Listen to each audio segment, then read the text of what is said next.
நீங்க முறையான கணவன் மனைவி லீகலா இணைஞ்சிருந்தா இவ்வளவு கஷ்டம் உங்களுக்கு வேண்டியதில்லை ஜாய் கிறிஸ்டல்டா. நீங்க இதெல்லாம் எழுதாம இருந்திருந்தீங்கன்னா எனக்கு பணம் வேணும், வீடு வேணும், 10 லட்சம் வேணும்னு இதெல்லாம் கேட்காம இருந்தீங்கன்னா, ஒருவேளை பொண்டாட்டியை விட்டு அவர் பிரிகிற மாதிரி அவர் ரீசன் இருந்ததுன்னா உங்களுக்குள்ள ஒரு இணைப்பு நடந்திருக்கும். ஆனா இவரை பேனிக் பண்ணிட்டீங்க. மாதம்பட்டி ரங்கராஜை ரொம்ப பயமுறுத்தி இருக்கீங்க. அவர் உங்களை பயமுறுத்துறாரு, அடிக்கிறாரு, அபார்ட் பண்ண சொன்னாரு, எந்த நேரமும் இவன் தெரிச்சு விடுவான், அதனால ஆதாரத்துக்கு இருக்கணும்னு வீடியோ எடுத்தீங்க. அவ்வளோ போட்டோஸ், அத்தனை போட்டோ இவங்க 2 பேர் ஜோடி ஜோடியா எந்த ஒரு மனைவியும் ஒரு கணவனோட இவ்வளோ போட்டோ எடுத்து வீடு முழுக்க மாட்டி வைக்க மாட்டாங்க. மிஞ்சி போனா ஒரு போட்டோ, மிஞ்சி போனா ஒரு 3 போட்டோ குடும்ப போட்டோ இருக்கும். குடும்பமா தன்னுடைய குழந்தைகளோட இருக்கதான் தானும் மனைவி புருஷன் பண்ணாட்டி இருப்பாங்க. இவரும் மாதம்பட்டி ரங்கராஜும் ஒரு லேசுப்பட்டவர் இல்ல. அவர் செய்த தவறுகளுக்கு மனைவி விட்டு இவ்வளவு தூரம் ஒரு பெண்ணோட அந்த மனைவி இவ்வளவு தூரம் துன்புறுத்தி இவங்க 2 பேர் பிரிஞ்சிருந்து இந்த பிரச்சனை ஓடிட்டு இருக்கிறப்போ ரங்கராஜ் ஒரு ஃபங்க்ஷன்ல உட்காராரு. அப்போ ஸ்ருதி அவங்க பக்கத்துல உட்காந்துருப்பாரு. தன்னுடைய கௌரவத்தை காப்பாத்த வந்த மனைவி கிட்ட ஒரு வார்த்தை பேச மாட்டார். மூஞ்சு திருப்பிட்டே உட்காந்து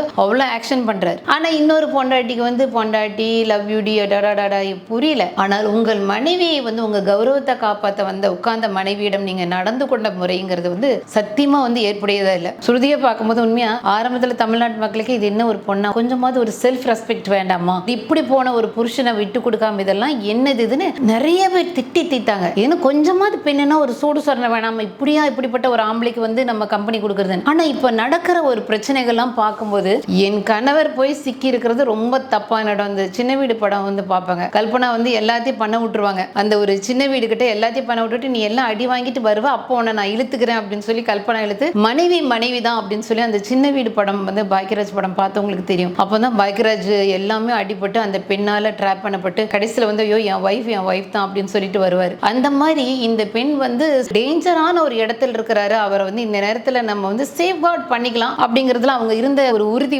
அவங்களை பாராட்டி ஆகணும். அப்படிதான்